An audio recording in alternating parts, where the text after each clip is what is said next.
अस्सलाम वालेकुम, ये this is Jawad and welcome back to another video. तो आज की इस वीडियो में हम थोड़े ए फाइल्स के इंपॉर्टेंट 6 प्रोग्राम करने वाले हैं। तो जल्दी से मैं डेव को ओपन कर लेता हूँ।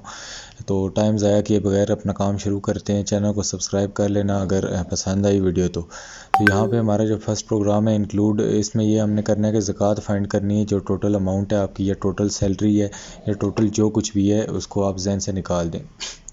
सबसे पहले आपने क्या काम करना है, इंक्लूड आयो स्ट्रीम ऐड करना है और उसके बाद इंक्लूड मैथ एच। अगर आपने ये पहले दो वीडियो नहीं देखी इफ एल्स की, तो पहले ये देख लें नेस्टेड, और ये पहले ये इफ एल्स की ये वाली देखें, फिर नेस्टेड वाली देखें, ताकि आपको क्लियर हो जाए कि ये हम क्या कर रहे हैं।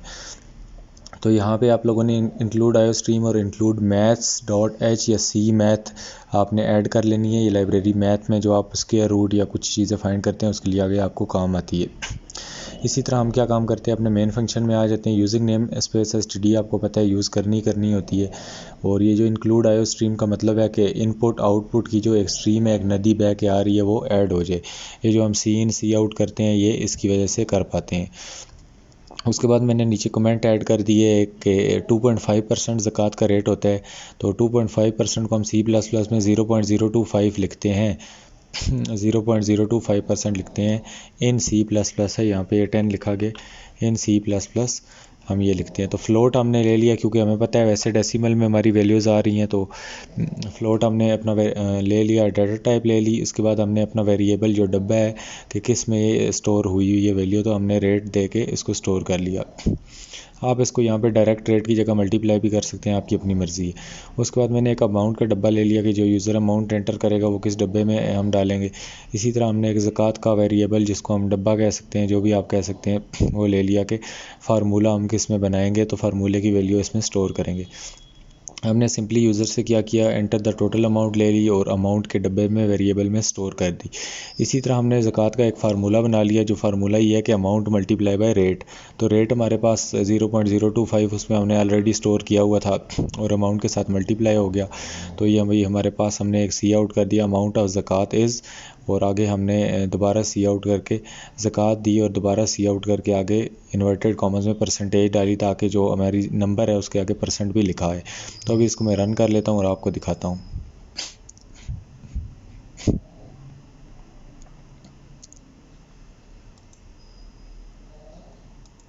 तो यहाँ पे हमारा ये प्रोग्राम रन नहीं हो रहा। मैं इसको कंट्रोल एस कर लेता हूँ क्योंकि ये सेव नहीं हुआ। तो यहाँ पे अभी देखें सेव किया तो यहाँ पे रन हो गया, नीचे कंपाइल हो गया। और यहाँ पे ये कभी कभी आपको ये ट्रैश फाइल दे देगा, तो ये भी आपको शुक्र है अभी इसने दे दिया। मैं आपको तरीका बता देता हूँ। तो इसको आपने क्या काम करना है, यहाँ पे ये मेक फाइल डॉट विन होगा, इसको आपने राइट क्लिक करके यहाँ से एंड पे बन गई होगी, इसको क्लोज़ कर देना है।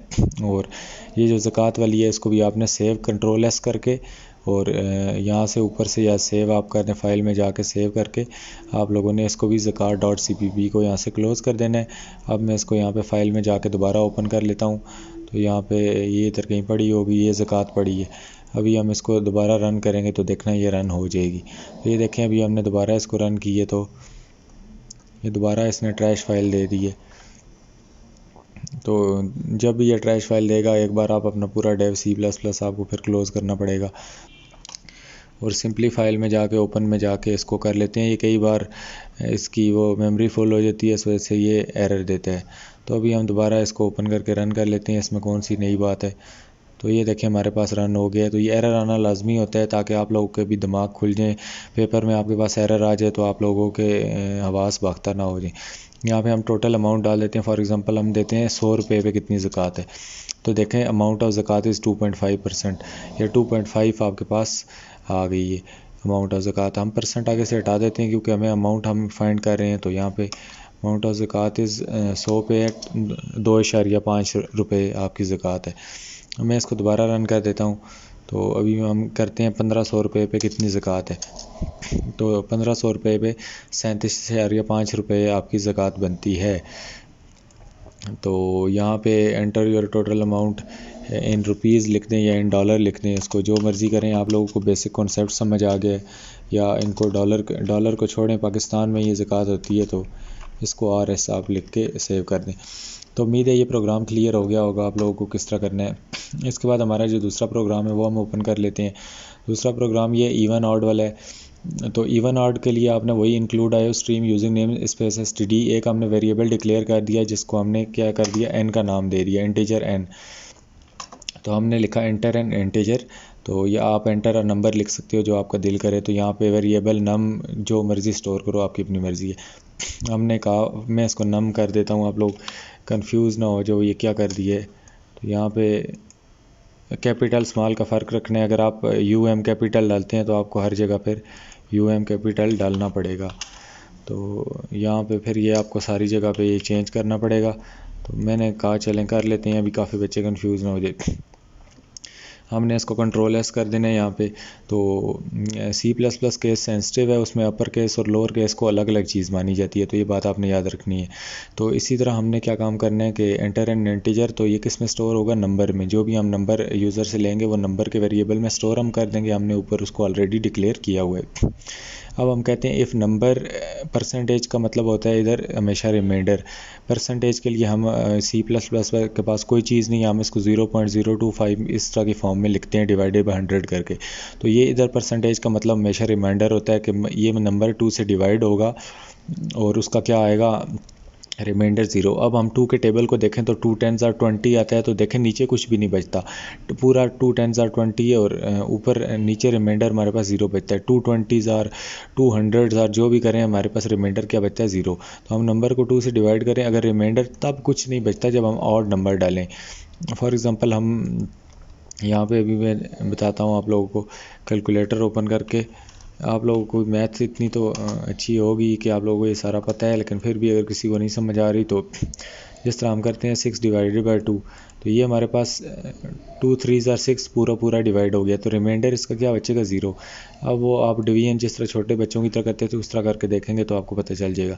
अगर हम ऑड नंबर को 2 से डिवाइड करते हैं तो कभी हमारा रिमाइंडर 0 नहीं बचता, पॉइंट्स में वैल्यू आती है। तो इस सूरत में अगर नंबर 2 से डिवाइड होकर 0 आता है तो उसको इवन कर दो। हमने इफ़ स्टेटमेंट के अंदर ये कंडीशन लगाई है, उसके बाद एल्स में हमने दिया है कि आप नंबर को ऑड कह दो। तो अभी हम देख लेते हैं, हम यहाँ पे 3 ऐड करके देख लेते हैं कि क्या होता है। तो हमने इंटीजर की जगह 3 ऐड किया तो कहते हैं 3 इज़ ऑड। तो यहाँ पे आप लोगों ने ये देखो सी आउट में पहले नंबर देखा, इसकी जगह 3 शो हो जाएगा और इज़ ऑड। तो अगले प्रोग्राम पे चलते हैं, उम्मीद है ये क्लियर हो गया होगा आपको। ये लॉजिक वही है, रिमाइंडर वाली, आप एक बार डिवाइड करके इसको देख लें, आपको समझ आ जाएगी। उसके बाद हम तीसरा अपना प्रोग्राम ओपन कर लेते हैं जो कि हमारे पास है लॉगिन पेज वाला। अच्छा, लॉगिन पेज में हमने क्या करना है, एक यूज़र को आपने एक प्रॉम्प्ट बनाना है कि अपना यूज़र नेम और पासवर्ड एंटर करें। अगर वो सही एंटर करेगा तो उसको वेलकम कह दें, गलत एंटर करेगा तो उसको इनवैलिड का मैसेज दे दें। सिंपली हमने इंक्लूड आयो stream using name space std int main use किया। अब यहाँ पे ये चीज़ समझने वाली है, यहाँ पे हमने स्ट्रिंग वेरिएबल यूज़ किया। स्ट्रिंग का मतलब इसके अंदर आप कैरेक्टर वगैरह सब कुछ ABC लिख सकते हैं। तो यहाँ पे कैर को भी फ़िलहाल छोड़ दें, उसको भूल जाएं, आपने फ़िलहाल स्ट्रिंग यूज़ करना है। तो स्ट्रिंग का मतलब आप यही निकाल लें कि यहाँ पे हम इसके अंदर ABC वगैरह लिख सकते हैं। तो यहाँ पे हमने स्ट्रिंग लिखा, ये डाटा टाइप है स्ट्रिंग, आप इसको यही समझे, इसमें ABC हम स्टोर कर सकते हैं, ये उसके लिए डाटा टाइप यूज़ होती है। तो यहाँ पे आपने यूज़र नेम लिख दिया और यहाँ पे स्ट्रिंग पासवर्ड, ये हमारे दो यूज़र नेम और पासवर्ड क्या हमारे पास वेरिएबल है। स्ट्रिंग से हमारा कोई लेना देना नहीं है, ये हमारा एक वेरिएबल क्या है, एक खाली डब्बा यूज़र नेम का, एक खाली डब्बा पासवर्ड का। यूज़र नेम किस में स्टोर होगा, इस डब्बे में, पासवर्ड किस में स्टोर होगा, इस डब्बे में। हमने यूज़र को सी आउट दिया कि please enter your user name, तो वो किस डब्बे में सी इन कराएगा तो स्टोर होगा ये यूज़र नेम और यहाँ पे स्टोर हो जाएगा। इसी तरह वो पासवर्ड किस में करेगा तो इस पासवर्ड वाले डब्बे में स्टोर होगा। आगे हमने कंडीशन लगा दी एक, ये मैं आपको सारा कुछ इफ़ एंड ये सब कुछ इधर बता चुका हूँ उन 2 वीडियोज़ में, वो देख लेना जाके पहले। तो हमने कहा कि if username is equal to का मतलब होता है इक्वल टू। C++ में इक्वल टू को हम डबल इक्वल टू लिखते हैं क्योंकि जो सिंगल इक्वल टू होता है वो हम अर्थमेटिक ऑपरेटर्स में यूज़ कर लेते हैं। तो यहाँ पे हमने लिखा कि if username is equal to, हमने यहाँ पे इन्वर्टेड कॉमर्स में जवाद लिखा और उसके बाद एंड उसके बाद लिखा password is equal to. And का मतलब है कि ये दोनों चीज़ें सही होंगी तो ये सी आउट दे। अगर इनमें से फॉर एग्जांपल यूज़र नेम तो सही हो जाता है, पासवर्ड गलत होता है, तो फिर भी हमारी एल्स वाली स्टेटमेंट एग्जीक्यूट होगी। एंड का दरमियान में मतलब ही एंड को हम ये 2 बार लिखते हैं दरमियान में। इसका मतलब है ये दोनों कंडीशंस क्या होनी चाहिए, सही होनी चाहिए, तब हमारा इफ़ वाला ये वाला सी आउट एग्जीक्यूट होगा। अगर गलत एक भी गलत हो जाती है तो एल्स वाला होगा। तो तो यहाँ पे सी आउट दिया वेलकम टू जेड या जो भी आपका नाम है, तो ये उसने प्रॉम्प्ट दे दिया। अगर एल्स, अगर ये दोनों में से फॉर एग्जांपल यूज़र ने मैं जवाद एंटर करता हूँ, पासवर्ड में अली एंटर करता हूँ या कुछ और एंटर कर देता हूँ, तो आप लोगों का क्या इधर आ जाएगा, आपके पास आ जाएगा सी आउट में आपके पास आ जाएगा इनवैलिड पासवर्ड। तो उसके बाद हमने ये किया कि एल्स इफ दे दिया कि यहाँ पे एक अंग्रेज़ है जो भी पैट्रिक है और डन है, तो हमने क्या काम किया कि उसको कहा कि एल्स इफ के इसके बावजूद अगर ये कंडीशन गलत हो जाती है तो इसको भी टेस्ट कर लो। अगर वो यूज़र नेम पैट्रिक एंटर करता है और पासवर्ड डन एंटर करता है तो फिर भी उसको कह दो वेलकम टू पैट्रिक। ये हमने 2 यूज़र्स के लिए कर दिया। तो एल्स इफ को भी हमने इधर यूज़ किया। तो ये देखो एल्स इफ वाली ब्रैकेट्स ये हैं। एल्स इफ उससे थोड़ा आपने इस सी आउट के नीचे किया, जो ही इस वाली ब्रैकेट पे आके आप एंटर करेंगे तो ये आपको खुद इधर लेके आएगा। ये ब्रैकेट्स फिर आप इधर डालेंगे। आपने हमेशा इनके आगे आके एंटर प्रेस करना है तो ये आपको अपनी जगह पे लेगा। तो ये ब्रैकेट्स किसकी हैं? एल्स इफ की। हमने इसमें लिखा वेलकम टू पैट्रिक। अगर अब ये देखो एल्स शुरू हो गया, एल्स किधर होगा? ये मेन इफ़ की ब्रैकेट है, ये एल्स इफ़ की है, तो एल्स बाहर होगा इनसे। एल्स इसकी इफ़ वाली दोनों ब्रैकेटों के नीचे होगा बिल्कुल। ये मैंने आपको बताया था। एल्स में क्या आपने शो करना है? Invalid login attempt, please try again. और ये थैंक यू फॉर लॉगिन, इसको एंड पे इसको काट दो, कंफ्यूज हो जाओगे कि ये एंड पे क्यों आ गया, इसको छोड़ दो। तो यहाँ पे मैं इसको अभी यहाँ पे रन कर देता हूँ। यहाँ पे मैं अभी फ़िलहाल पहले जवाद अहमद वाला एंटर कर देता हूँ। यहाँ पे हमने जवाद डाल दिया और यहाँ पे अहमद डाल दिया। तो ये देखो AGH ये कैपिटल डाल दिया, तो इस वजह से गलत हो गया, क्योंकि यहाँ पे क्या स्मॉल लेटर्स हैं सारे। तो आपने स्मॉल लेटर्स में डालना है। मेरा कैप्स लॉक ऑन हुआ है तो मैं इसको ऑफ़ कर लेता हूँ। यहाँ पे मैंने डाल दिया जवाद और यहाँ पे स्पेस डाली एक और एक लिख दिया अहमद। यहाँ पे हमारे पास कहता है कि प्लीज़ एंटर, सॉरी यार, पासवर्ड की जगह पासवर्ड अहमद था। तो 1 सेकंड में इसको दोबारा ओपन कर लेता हूँ। यहाँ से कंपाइल एंड रन कर लेते हैं। तो यहाँ पे यूज़र नेम ये है मेरा जवाद, एंटर किया। अब पासवर्ड मांगेगा तो इसकी जगह अहमद डाल देता हूँ। तो ये कहता है welcome to JD aka Hitler जो भी है। उसके बाद अगर हम यहाँ पे डालते हैं पैट्रिक और डन, तो इसको भी कंडीशन को यस कर देगा। तो यहाँ पे हम यूज़र नेम की जगह डाल देते हैं PATRICK और नीचे डाल देते हैं DUNN डन। तो ये देखो वेलकम टू पैट्रिक भी इसने दे दिया। तो दोनों में से कोई कंडीशन सही हो जाती है तो इसने एल्स इफ का यहाँ पे ये मकसद है। उसके बाद अगर कोई भी नहीं इधर होती तो यहाँ पे मैं किसी का भी नाम दे देता हूँ। यहाँ पे केक दे देता हूँ और उसके आगे बेक दे देता हूँ। तो यहाँ पे आपको प्लीज़ ट्राई अगेन का ऑप्शन आ गया है। तो यही चीज़ थी इसमें हमने करनी थी। उम्मीद है ये आपको समझ आ गई होगी, ये इफ एल्स वाली लॉजिक। और अभी हम अगला प्रोग्राम कर लेते हैं, चौथा प्रोग्राम। तो चौथा प्रोग्राम हमारा किस बारे में था जी? चौथा प्रोग्राम है जी ज़कात वाला भी हो गया है और नंबर डे वाला कर लेते हैं। इसमें यह है कि यूज़र को आप 1 2 3 4 7 तक करेंगे। 1 एंटर करेगा तो मंडे आएगा, 2 एंटर करेगा तो ट्यूसडे, 3 एंटर करेगा तो वेडनेसडे, थर्सडे। इस तरह आपको लगता है समझ आ गई होगी। तो यहाँ पे हम क्या काम करेंगे, नंबर अगर हम ये यूजिंग नेम स्पेस वगैरह डाल लेंगे और एक इंटीजर हमने बना लिया कि नंबर वेरिएबल नंबर हमने एक डब्बा बना लिया।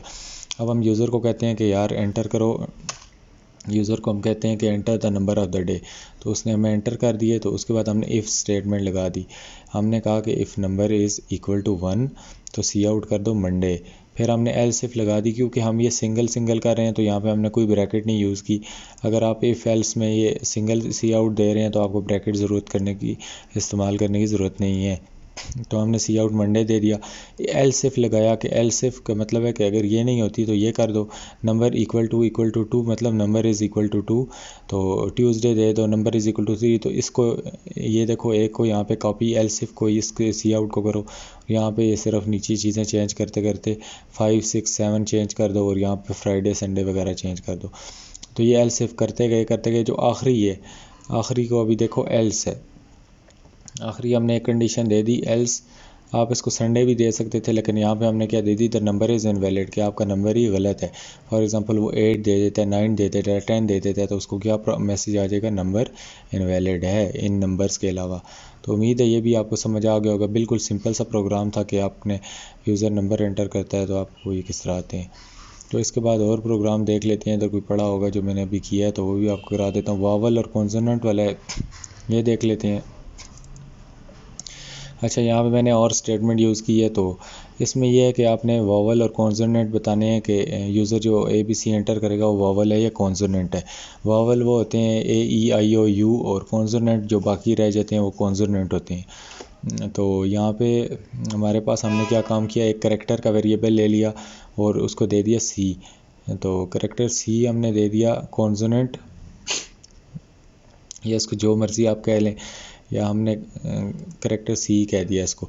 तो हमने कहा कि करैक्टर C में आपने क्या स्टोर करना है, A। तो ये हमने यहाँ पे स्टोर कर दिया। और उसके बाद जब भी आप सिंगल करैक्टर को स्टोर करते हैं तो आप सिंगल कोट में करते हैं। अगर यहाँ पे ABC में लिखता तो मुझे क्या करना पड़ता है, यहाँ पे डबल कोट लगाने पड़ते। तो मैंने कह दिया कि करैक्टर जो C है वो उसकी वैल्यू क्या है, A है।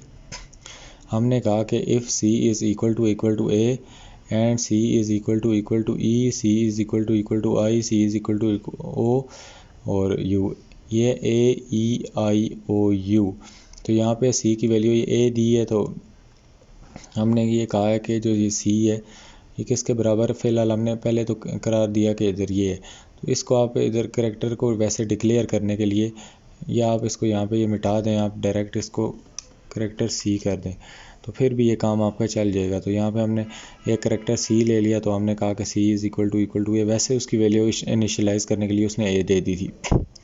यहाँ पे हमने कहा करैक्टर C, इफ़ स्टेटमेंट यहाँ पे हमने लगाई है पीछे, और उसके बाद ये एक ब्रैकेट है। ये देखो ब्रैकेट एक ही है, दरमियान में एंड स्टेटमेंट लगी हुई है, सॉरी और स्टेटमेंट लगी हुई है।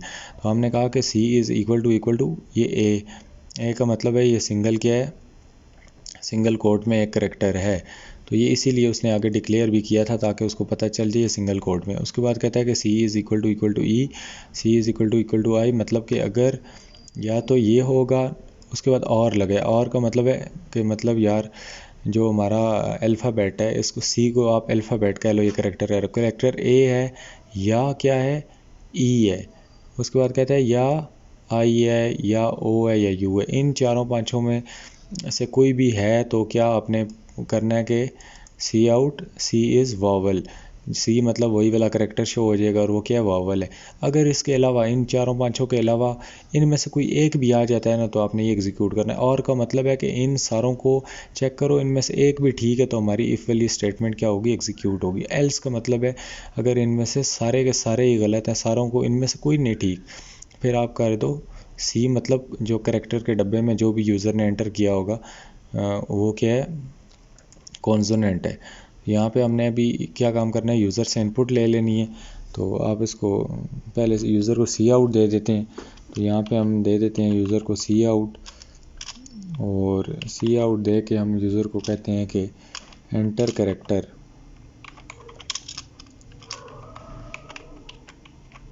वहाँ पे करैक्टर पहले से उसने मतलब डिफ़ाइन हुआ है, और यहाँ पे आप लोगों को मैं लेके करैक्टर भी लेना बता देता हूँ कि आपने किस तरह करना है। तो अब वो C इन करेगा।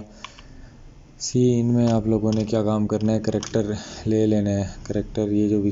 तो यहाँ पे हमने क्या काम करना है, ये C और इधर से ये C इनपुट करा लिया। इसके ऊपर सिंगल कोट्स वगैरह फ़िलहाल हमने यहाँ पे नहीं लगाने क्योंकि हम इनपुट ले रहे हैं। और यहाँ पे हम क्या काम करेंगे, इसको कंपाइल एंड रन कर लेंगे। एंटर अ करैक्टर कह रहा है तो करैक्टर हम उसको दे देते हैं J दे देते हैं। तो वो कहता है J इज़ अ कॉन्सोनेंट। तो यहाँ पे आप लोग इसके आगे ये थोड़ी बहुत खूबसूरती वगैरह के लिए स्पेस दे के ये डाल लें, और ये अपने इन्वर्टेड कॉमर्स के अंदर स्पेस दे के ये डालें ताकि वो आपको आराम से प्रॉम्प्ट मांगे। तो यहाँ पे हम क्या करते हैं, प्रॉम्प्ट दे देते हैं। तो ये प्रॉम्प्ट दे देते हैं, हम A देते हैं। तो ये देखो A इज़ अ वावल इसने दे दी है। तो उम्मीद है ये चीज़ आपको समझ आ गई होगी। तो अगले प्रोग्राम की तरफ चलते हैं। 1 2 3 4 5 हुए हैं, तो अभी छठा पता नहीं कौन सा था, या 5 ही थे। इवन ऑड हो गया है। इसके बाद आपका एक इधर लॉगिन पेज वाला हो गया, नंबर डे हो गया, वावल हो गया, ज़कात हो गया है, और पेपर 2 वाला नहीं है हमारे पास, वावल वाला हो गया है। उसके बाद नंबर डे, लॉगिन पेज हो गया है। और ये भी C वाला कौन सा है ये देख लेते हैं, ये नहीं है, यहाँ पे एक टेस्ट के नाम से था वो मैं ओपन कर लेता हूँ, वो पता नहीं किधर गया है। ये टेस्ट वाला था, तो ये स्वैपिंग वाला था, मुझे याद है अभी मैंने दूसरी जगह सेव कर दिया था। अच्छा, स्वैपिंग को देख लो, इसमें इफ एल्स तो नहीं यूज़ हो रहा होता, लेकिन फिर भी देख लो, इम्पोर्टेंट है, काफ़ी लोगों को इसकी समझ नहीं भी आई होगी। तो इसमें हम क्या करते हैं, हमने एक डब्बा ले लिया, ए का उसमें 5 को स्टोर कर लिया और बी का ले लिया उसमें 10 को स्टोर कर लिया, एक टेम्प्रेरी का डब्बा ले लिया, ये भी खाली डब्बा है, इसको वैसे आप लोग टेम्प्रेरी कह लो, जो मर्ज़ी कह लो। हमने कहा कि सी आउट बिफोर स्वैपिंग, उसको सी आउट दे दिया कि स्वैपिंग से पहले कौन से नंबर थे। हमने लिखा कि C out A is equal to A, ये कन्वर्टेड कामर्स में ए इज़ इक्वल टू इसी तरह प्रिंट होगा और आगे ए की जगह 5 प्रिंट हो जाएगा और बी इज़ इक्वल टू 10। तो अब हमने क्या काम किया कि टेम्प्रेरी के वेरिएबल में हमने लिखा टेम्प इज़ इक्वल टू ए। इसका मतलब है कि जो ए की वैल्यू है ये 5 है, ये किस में भी स्टोर कर दो, टेम्प्रेरी में भी। अब यहाँ पे क्या होगा, ये हमने किस लिए किया कि अगर हम ये ए की वैल्यू बी में स्टोर करते हैं और बी इज़ इक्वल टू ए करते हैं, फॉर एग्ज़ाम्पल अभी आप कह रहे होगे कि बी इज़ इक्वल टू, यहाँ पे ए हमने क्यों नहीं किया, यहाँ पे ए को हम बी की वैल्यू असाइन कर देते हैं। तो ए क्या मतलब है, ए में क्या था, 5 था, तो जब हम ए की वैल्यू बी को असाइन करेंगे, बी में भी क्या हो जाएगा 5, तो ये दोनों क्या हो गए 5। तो जब अगले स्टेप में बी इज़ इक्वल टू ए करेंगे तो बी में कौन सी वैल्यू पड़ी है 5, तो ये 5 इज़ इक्वल टू 5 हो जाएगा। मैं साथ पे इधर लिख भी दूंगा, ये A is equal to B है, ए की वैल्यू 5 थी, हमने इक्वल टू बी की, तो मतलब वो बी में असाइन हो गई। तो बी में जो 10 थी वो गायब हो गई, उससे निकल गई, उसकी जगह 5 स्टोर हो गई। अब अगले स्टेप में बी में रह ही 5 गई थी, तो 5 ए में पहले से ही 5 थी, 5 इज़ इक्वल टू 5 हो गया। अब इसको अवॉइड करने के लिए हमने क्या काम किया, हमने ए की वैल्यू को टेम्प्रेरी में स्टोर किया, ताकि हम जब ए की वैल्यू बी को असाइन करेंगे तो ए की वैल्यू असल वाली कहीं और रहे। तो हमने ए की वैल्यू वी को दे दी, तो यहाँ पे बी के पास क्या आ गया 5। तो ए की वैल्यू हमने टेम्प्रेरी में भी स्टोर की हुई थी, तो हमने लिखा B is equal to temporary. अब बी में क्या थी, 5 थी, और यहाँ पे ए के पास जो थी, ए के पास जो हमारे पास 5 थी, ये हमने किसको दे दी, बी को दे दी। अब बी के पास 5 आ गई और जो ए है उसके पास क्या आ गई, ये जो बी की वैल्यू टेम्प्रेरी में स्टोर हुई है वो हमारे पास यहाँ पे शो हो जाएगी। तो इसी तरह आफ्टर स्वैपिंग जब हम करेंगे तो हमारे पास नंबर क्या हो जाएंगे, रिटर्न हो जाएंगे। तो उम्मीद है ये चीज़ आपको समझ आ गई होगी कि ये ए की वैल्यू बी में हमने स्टोर करा दी और ये टेम्प्रेरी का वेरिएबल हमने क्यों लिया। तो अभी हम इसको आउटपुट करते हैं तो आप लोगों को ये मज़ीद क्लियर हो जाएगा। तो ये देखो, यहाँ पे बिफोर स्वैपिंग क्या था, ए में 5 था और बी में क्या था 10 था। तो अब आफ्टर स्वैपिंग किया हुआ ए में 10 हो गया, बी में 5। तो इसको साथ रख के भी आप देख सकते हो कि ए में पहले 5 की वैल्यू थी और बी में क्या थी 10 की।